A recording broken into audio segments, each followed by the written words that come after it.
Baik, bismillahirrahmanirrahim. Assalamualaikum warahmatullahi wabarakatuh.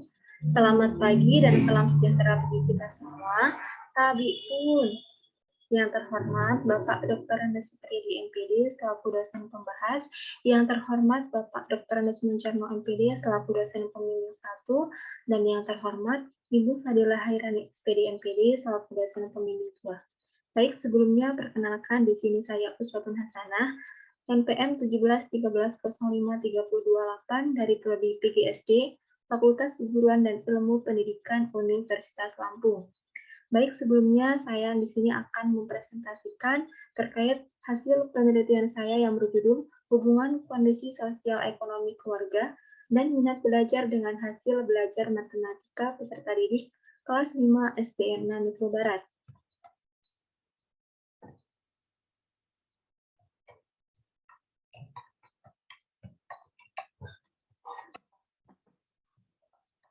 Yang pertama, abstrak. Masalah dalam penelitian ini adalah rendahnya hasil belajar peserta didik kelas 5 SDN Metro Barat. Penelitian ini bertujuan untuk mengetahui hubungan yang signifikan antara kondisi sosial ekonomi keluarga dan minat belajar dengan hasil belajar matematika peserta didik. Jenis penelitian ini yaitu ekspos faktor korelasi. Populasi berjumlah 94 orang tua dan 94 orang peserta didik dan semua populasi dijadikan sebagai sampel. Instrumen pengumpulan data berupa angket, analisis data menggunakan korelasi produk momen dan multiple korelasi. Berdasarkan analisis yang dilakukan, dapat disimpulkan bahwa terdapat hubungan yang signifikan antara kondisi sosial ekonomi keluarga dan minat belajar dengan hasil belajar matematika peserta didik ditunjukkan dengan koefisien korelasi sebesar 0,547 berada pada taraf cukup kuat. Selanjutnya, rumusan masalah yang pertama, apakah terdapat hubungan yang signifikan antara kondisi sosial ekonomi keluarga dengan hasil belajar matematika peserta didik kelas 5 SD Metro Barat? Yang kedua, apakah terdapat hubungan yang signifikan antara minat belajar dengan hasil belajar matematika peserta didik kelas 5 SDN Metro Barat? Yang ketiga, apakah terdapat hubungan yang signifikan antara kondisi sosial ekonomi keluarga dan minat belajar peserta didik kelas 5 SDN Metro Barat?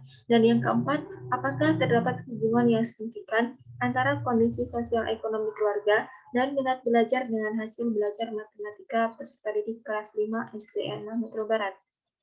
Selanjutnya, ruang lingkup penelitian. Yang pertama, jenis penelitian adalah ekspos faktor korelasi.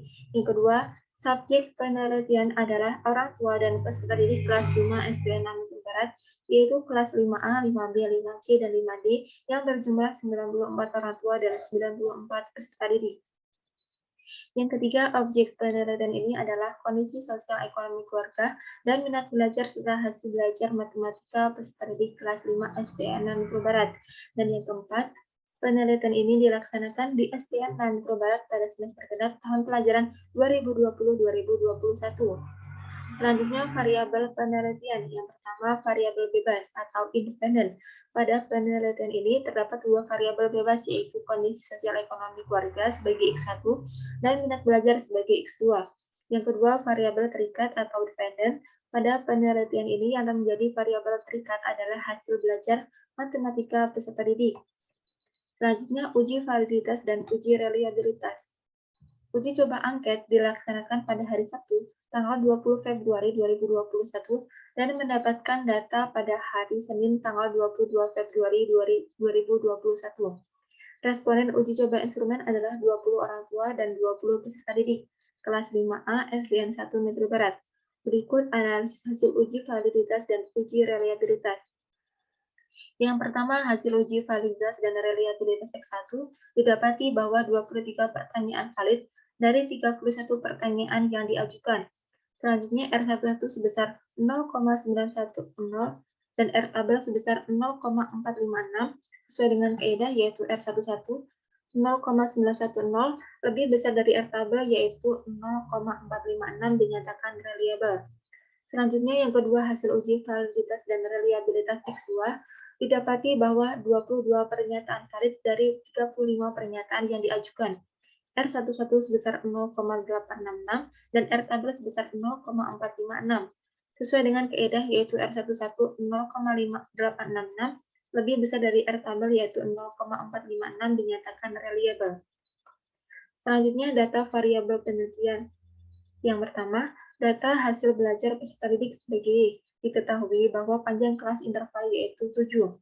Tabel di samping menunjukkan bahwa frekuensi tertinggi terdapat pada kelas interval 61-67 yaitu sebanyak 18 peserta didik dengan persentase 19,15% menunjukkan kategori sedang, sedangkan frekuensi terendah terdapat pada kelas interval 40-46 sebanyak 6 peserta didik dengan persentase 6,38% menunjukkan kategori kurang. Penelitian ini menunjukkan KKM yaitu penelitian menentukan KKM yaitu 65. Terlihat bahwa pada kelas interval 61-67 terdapat peserta didik tuntas sebanyak 5 orang peserta didik, sedangkan peserta didik belum tuntas sebanyak 13 peserta didik. Sehingga jumlah peserta didik yang tuntas yaitu sebanyak 51 orang peserta didik dan peserta didik belum tuntas sebanyak 43 orang peserta didik. Selanjutnya yang B, data kondisi sosial ekonomi keluarga yaitu X1, diketahui bahwa panjang kelas interval yaitu 5. Berdasarkan tabel di samping, dapat diketahui bahwa frekuensi tertinggi terletak pada kelas interval 65-69 sebanyak 18 orang tua peserta didik dengan persentase 19,15% memiliki kondisi sosial ekonomi sedang, sedangkan frekuensi terendah terletak pada kelas interval 80-84 sebanyak 7 orang tua peserta didik dengan persentase 7,45% memiliki kondisi sosial ekonomi tinggi. Yang C, data minat belajar peserta didik atau X2. Diketahui bahwa kelas interval yaitu 5. Berdasarkan tabel di samping, dapat diketahui bahwa frekuensi tertinggi terletak pada kelas interval 55-59 sebanyak 19 peserta didik dengan persentase 20,21% memiliki minat belajar sedang. Sedangkan frekuensi terendah terletak pada kelas interval 75-79 sebanyak 7 peserta didik dengan persentase 7,45% memiliki minat belajar tinggi. Selanjutnya, hasil analisis uji normalitas. Yang pertama, uji normalitas X1. Hasil dari uji normalitas X1 didapati bahwa X2 hitung 7,424 dan interpretasi dilakukan dengan membandingkan X kuadrat hitung dengan X kuadrat tabel.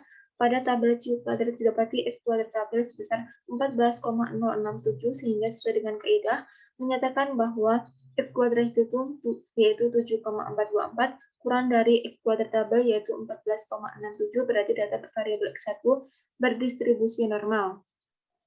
Selanjutnya uji normalitas X2. Hasil dari uji normalitas X2 didapati bahwa X2 hitung yaitu 9,208 dengan interpretasi dilakukan dengan membandingkan X2 hitung dengan X2 tabel. Pada tabel C kuadrat didapati X kuadrat tabel sebesar 14,067 sehingga sesuai dengan kaidah menyatakan bahwa X kuadrat tabel hitung yaitu 9,208 kurang dari X kuadrat tabel yaitu 14,067 berarti data variabel X kuadrat X2 berdistribusi normal. Selanjutnya uji normalitas Y. Hasil dari uji normalitas Y didapati bahwa X kuadrat hitung 6,698. Interpretasi dilakukan dengan membandingkan X kuadrat hitung dengan X kuadrat tabel. Pada tabel C kuadrat didapati bahwa X kuadrat tabel sebesar 14,067 sehingga sesuai dengan kaidah menyatakan bahwa X kuadrat itu yaitu 6,698 kurang dari X kuadrat tabel yaitu 14,067 berarti data variabel Y berdistribusi normal. Selanjutnya hasil analisis uji linearitas. Hasil dari uji linearitas yaitu X1 dengan Y didapati bahwa F hitung sebesar 0,18 kurang dari F tabel sebesar 1,65. Hal ini berarti data berpola linear. Sedangkan hasil uji linearitas dari variabel X2 dan Y didapati bahwa F hitung yaitu 0,55 kurang dari F tabel yaitu 1,65.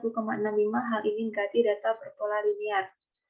Selanjutnya hasil uji hipotesis. Yang pertama, pengujian hipotesis pertama, hasil perhitungan uji hipotesis diperoleh hasil koefisien korelasi antara X1 dan variabel Y sebesar 0,487 bertanda positif dengan kriteria cukup kuat.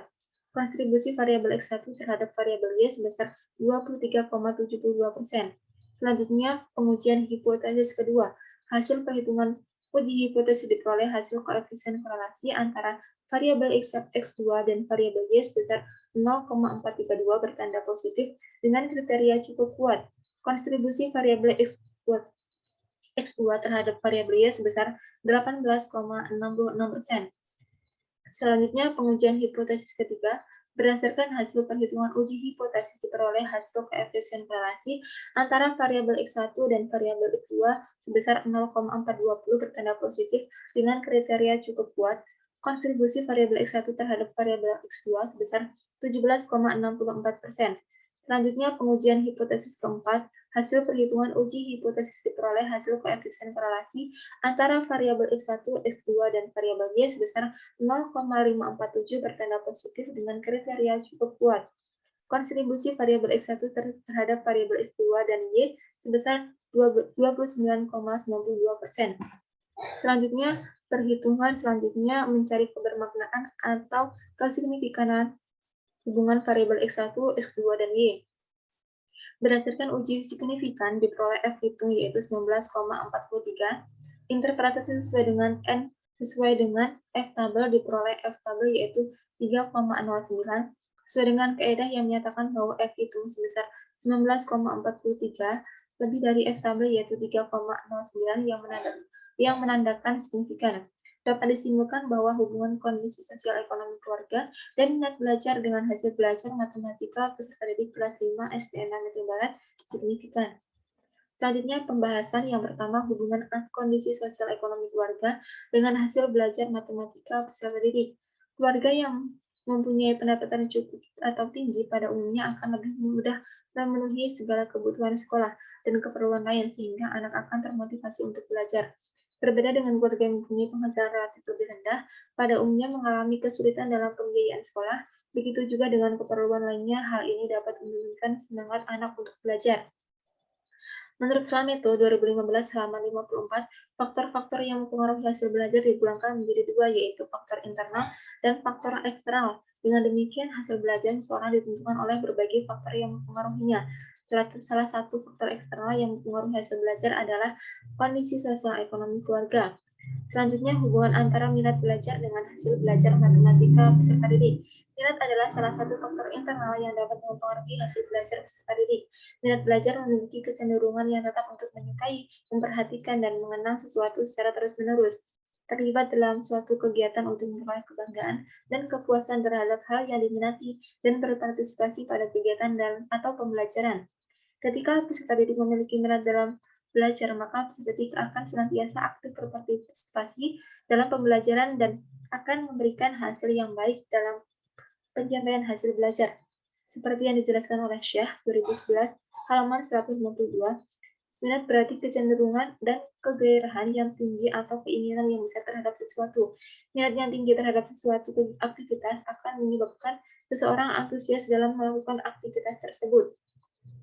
Selanjutnya, hubungan antara kondisi sosial ekonomi keluarga dan minat belajar peserta didik. Kondisi sosial ekonomi keluarga erat hubungannya dengan proses belajar.